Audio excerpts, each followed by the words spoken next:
सातवें दिन जैसे ही राजा भोज दरबार में पहुंचे और सिंहासन की तरफ बढ़े, सातवीं पुतली कौमुदी जागृत हो गई और राजा से बोली, हे राजन, इस सिंहासन पर बैठने की जिद त्याग दो। इस सिंहासन पर वही बैठ सकता है जो राजा विक्रमादित्य की तरह गुणवान हो। अगर तुम में उनकी तरह एक गुण भी हो तो अवश्य इस सिंहासन पर बैठना। सुनो, मैं तुम्हें परम प्रतापी वीर विक्रमादित्य की कथा सुनाती हूँ। एक दिन राजा विक्रमादित्य अपने शयन कक्ष में सो रहे थे। अचानक उनकी नींद करुण क्रंदन सुनकर टूट गई। उन्होंने ध्यान लगाकर सुना तो रोने की आवाज नदी की तरफ से आ रही थी और कोई स्त्री रोए जा रही थी। विक्रम की समझ में नहीं आया कि कौन सा दुख उनके राज्य में किसी स्त्री को इतनी रात गए बिलक बिलक कर रोने को विवश कर रहा है। उन्होंने तुरंत राजपरिधान पहना और कमर में तलवार लटकाकर आवाज की दिशा में चल पड़े। क्षिप्रा के तट पर आकर उन्हें पता चला कि वह आवाज नदी के दूसरे किनारे पर बसे जंगल से आ रही है। उन्होंने तुरंत नदी में छलांग लगा दी तथा तैरकर दूसरे किनारे पर पहुंचे। फिर चलते चलते उस जगह पहुंचे जहां से रोने की आवाज आ रही थी। उन्होंने देखा कि झाड़ियों में बैठी एक स्त्री रो रही है। उन्होंने उस स्त्री से रोने का कारण पूछा। स्त्री ने कहा कि वह कई लोगों को अपनी व्यथा सुना चुकी है, मगर कोई फायदा नहीं हुआ। राजा ने उसे विश्वास दिलाया कि वे उसकी मदद करने का हर संभव प्रयत्न करेंगे। तब स्त्री ने बताया कि वह एक चोर की पत्नी है और पकड़े जाने पर नगर कोतवाल ने उसे वृक्ष पर उल्टा टंगवा दिया है। राजा ने पूछा, क्या वह इस फैसले से खुश नहीं है?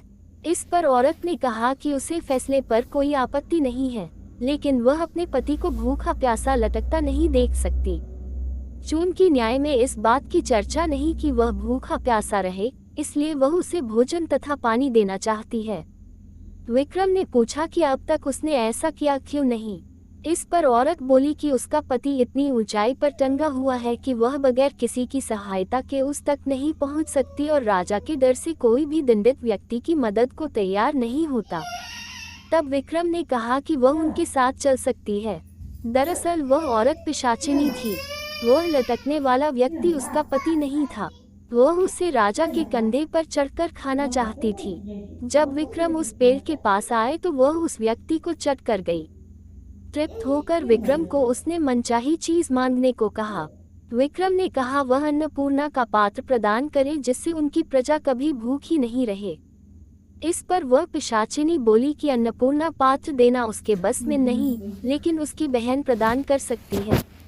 विक्रम उसके साथ चलकर नदी किनारे आए जहां एक झोपड़ी थी। पिशाचिनी के आवाज देने पर उसकी बहन बाहर निकली।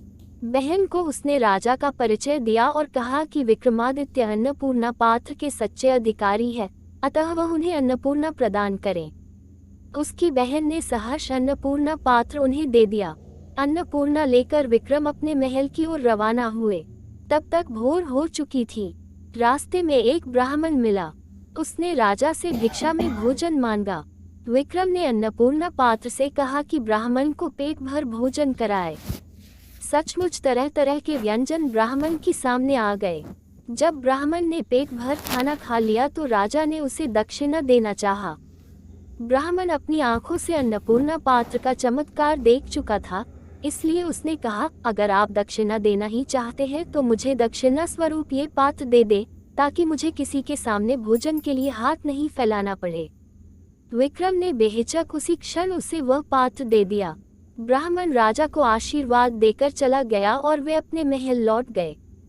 कौमुदी बोली, बताओ राजन, क्या तुम ऐसा कर पाते अगर राजा विक्रम की जगह होते?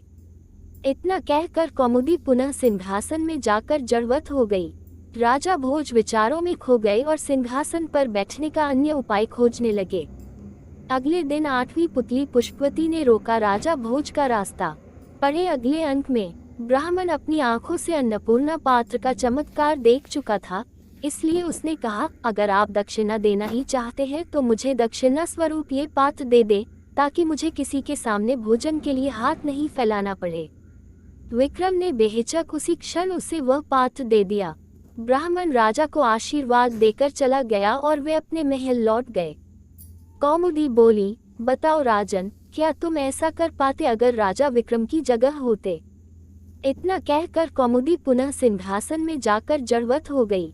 राजा भोज विचारों में खो गए और सिंहासन पर बैठने का अन्य उपाय खोजने लगे। अगले दिन 8वीं